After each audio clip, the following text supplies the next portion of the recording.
Yeah, so the whole waiting app. That's if we had like better computers, with like faster computers that can render things a lot quicker. Then hard drive. Yeah, that way we can get things done more efficiently. With the editing, we used Final Cut Pro, but you also said that was it the Apple? The other programs were a lot more simpler. Than was it using sometimes simpler is better. iMovie. Yeah, because the other Final Cut. we had a look at iMovie. Had a look at iMovie compared to Final Cut Pro, and we saw how simpler it was. However, the filters and stuff you couldn't put on. If you wanted to Final Cut Pro was more professional, which is what we wanted to do. So we didn't want to have something just like short and tacky. We wanted to have so it was proper professional. Like it was a proper film. We also found out about it would be a really wise idea to have like backup saves of our files. Yeah, because we lost our complete project twice, and so we had to I had to stay after school like twice and do 6 hours of work just getting back up to where we were before. But luckily the second time we managed to load a video and it loaded back up all the settings and filters we used before. But there are times that we thought we'd lost it, and then we ended up finding it saved under a different name. So we were lucky about that. We got like multiple times where we went to save it, it'd be saving, get about 90%, and it'll say cut out. Failed to save, and then it'll crash, and then we just lose our work. Exactly. So that's another downside with the computers. So it's like regular saving. Yeah, so save at regular intervals. That's what we've learned as well, which I have to say really did help when we got down to it. Oh yeah, another thing with the music. Oh, the music. That was really annoying.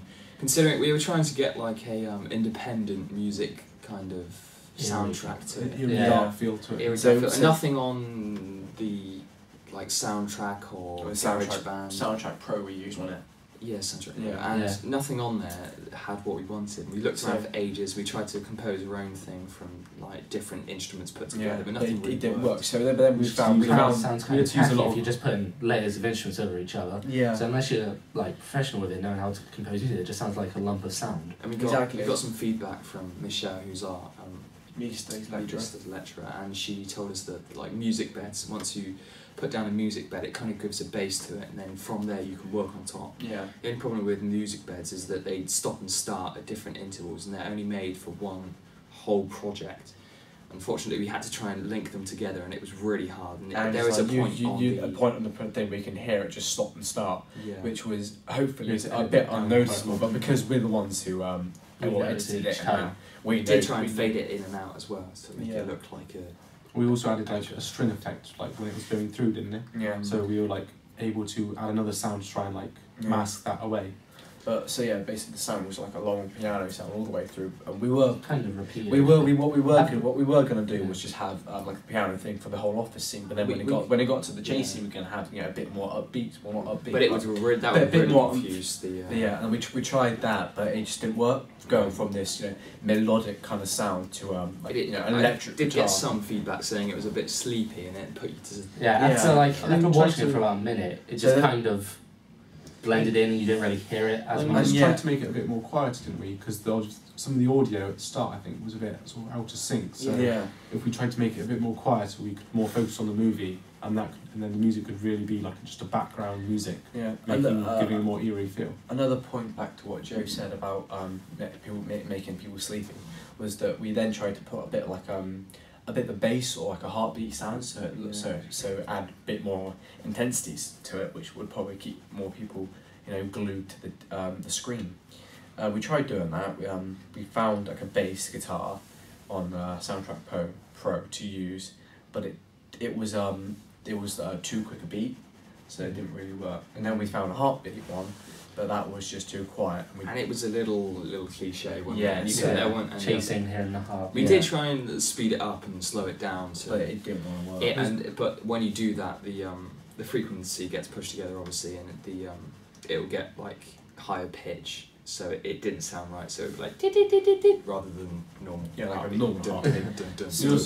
Which made it all just a bit waste of time. So we couldn't find an actual sound piece to put over the embed. So. You also put the typewriter sound over the titles. Oh yeah, the typewriter sound. Like make it a lot more professional. Yeah. It just locks. It just fits in way much better.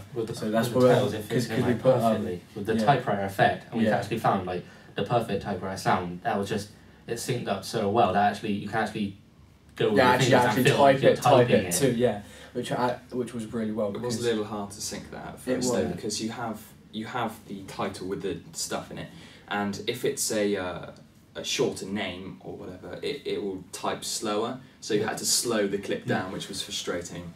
But there's some effects you can put on. You can like cut it down to make it sound the right size and pitch and length and everything. But it worked out really well in the end, and it looked really professional. It did. There was a shot when the scene overworking and everything. There was a shot when he threw the wallet down, and then that sound of the wallet would go straight into the typewriter, so it would sound like simultaneously, and it would be a lot more professional. It looked really good. It looked fantastic. We got a lot of good feedback from it, saying it was really well done. I think the typewriter sound actually pretty much made the titles. It was like if you just had the regular titles, because the actual you'd just see it jump along. The titles came along like it was a typewriter. The minute you hear that sound, you suddenly jump up and you focus. You know. So like one thing, you couldn't have like the title wouldn't make much sense without it, and then if you just had the sound, then obviously it wouldn't make sense without the titles. They just kind of meshed together really well. Yeah, which worked. So yeah, overall it was a really good project, and the technology's definitely helped us. There was a lot of things we weren't able to do with technology, like with the camera.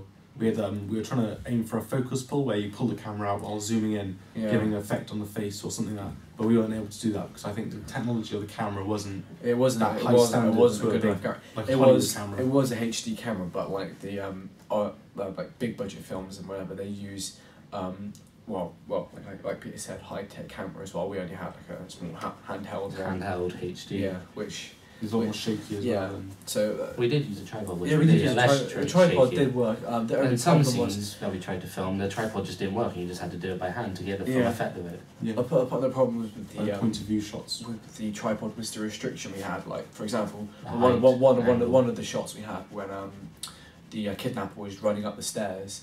One of the shots, it actually kicked the tripod by accident as he was going up the stairs.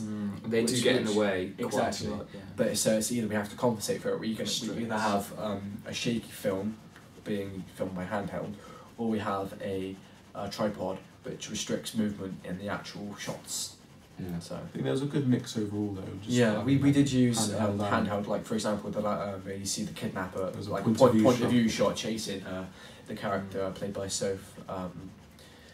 Sophie, our actor, actually enjoyed that clip. She said, "Yeah, definitely put that in." She was the actual one who recommended it. So it's like you're right there in the action, enjoying it. Yeah, it makes you feel. Happening to you. It makes you feel like you are because you're seeing it from the kidnapper's point of view.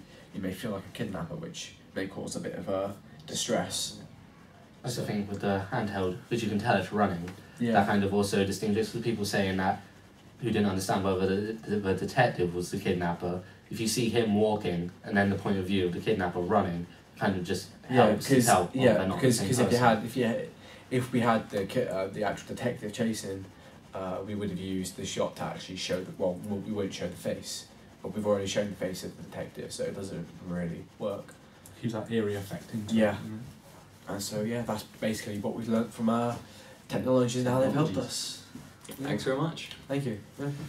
Awesome.